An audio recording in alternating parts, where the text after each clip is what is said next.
Good morning everyone. आज मैं आप लोगों को संस्कृत दिनदर्शिका का 3 श्लोक बताऊंगी। खास तौर से सिर्फ 3 ही श्लोक, क्योंकि 2 श्लोक आता है एग्ज़ाम में, जिसमें से एक तो दे देगा, एक श्लोक लिख देगा, उसका बोलेगा कि इसका हिंदी अनुवाद करिए, और एक श्लोक जो रहेगा बोलेगा अपने पठित पाठ्य पुस्तक से एक श्लोक, संस्कृत में एक श्लोक लिखिए। तो इस तरह आप 2 ही श्लोक याद करते हैं, लेकिन 2 ही मत याद करिएगा, 3 याद कर लीजिएगा, क्योंकि मान लीजिए वही श्लोक पेपर में दे दिया है जो आपने याद किया है, तब तो काम गड़बड़ा जाएगा ना। इसलिए 3 श्लोक आप लोग आराम से याद करिएगा, और जो भी पेपर में देगा उसे आराम से आप लोग कर सकते हैं। ठीक है, तो 3 श्लोक मैंने लिया है जो बहुत ही सिंपल है। पहले मैं उसका संस्कृत पढ़ूंगी, फिर उसका हिंदी अनुवाद बताऊंगी। ध्यान से देखिएगा आप लोग, क्लास 12 के लिए, क्लास 12 का है श्लोक। पहला है, नैनम छीदन्ति शस्त्राणि नैनम दहति पावकः न चैनम क्लेदन्ते त्यापो न शोषयति मारुतः। इसका अर्थ होगा जिसे शस्त्र छेद नहीं कर सकता है। शस्त्र तो आप लोग जानते ही हैं, जिसे किसी पर वार किया जाता है उसे शस्त्र बोलते हैं। जिसे शस्त्र छेद नहीं कर सकता है, न ही आग जला सकती है। नैनम दहती पावका, पावका मीन्स आग, यानी दहती मीन्स जला सकती है। तो जिसको आग नहीं जला सकती है, न चैनम क्लेदन्ते त्यापो न शोषयति मारुतः, जिसे हवा सुखा नहीं सकती है। कौन सी ऐसी चीज़ है जिसे न तो शस्त्र छेद कर सकता है, न आग जला सकती है, न हवा सुखा सकती है?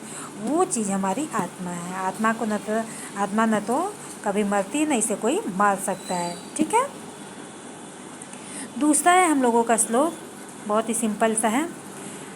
जल बिंदु निपातेन क्रमशः पूर्यते घटः स हेतु सर्व विद्यानां धर्मस्य च धनस्य च। यानी जिस प्रकार जल की एक एक बूंद गिरने से एक घड़ा भर जाता है, यानी एक एक बूंद या एक घड़े में अगर गिरता रहे लगातार, तो एक दिन वो घड़ा जरूर भर जाएगा। उसी प्रकार चाहे वो विद्या हो, चाहे हमारा धन हो, चाहे धर्म हो, उसका संचय यानी वो इकट्ठा इसी प्रकार होता है। जैसे एक एक बूंद गिरने से घड़ा भरता है, उसी प्रकार धन और विद्या का संचय भी इसी प्रकार होता है। ये लोग भी इकट्ठे सारा चीज़ नहीं, किसी को एक अचानक कोई विद्या नहीं आ जाती है, अचानक कोई पूरा धर्मवीर नहीं बन जाता है, धनवान नहीं हो जाता है। इसके लिए धीरे धीरे प्रयास करने से ये कोई कार्य होता है। ठीक है, ये दूसरा हो गया। तीसरा है हम लोगों का श्लोक, बहुत ही सिंपल है, देखिएगा आप लोग। सुखार्थिना कुतो विद्या कुतो विद्यार्थिना सुखम सुखार्थी व त्यजेत विद्या विद्यार्थी व त्यजेत सुखम। देखिए, सुखार्थी ना कुतो विद्या, यानी सुख चाहने वालों के पास कभी विद्या नहीं आती है, और विद्यार्थी ना कुतम सुखम कुतो विद्यार्थी ना सुखम।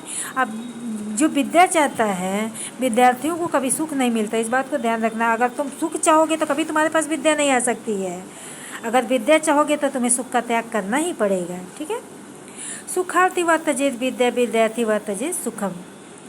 नहीं, सुख चाहने वाले को विद्या नहीं प्राप्त होती है। विद्यार्थी को जीवन में कभी भी सुख नहीं मिलता है।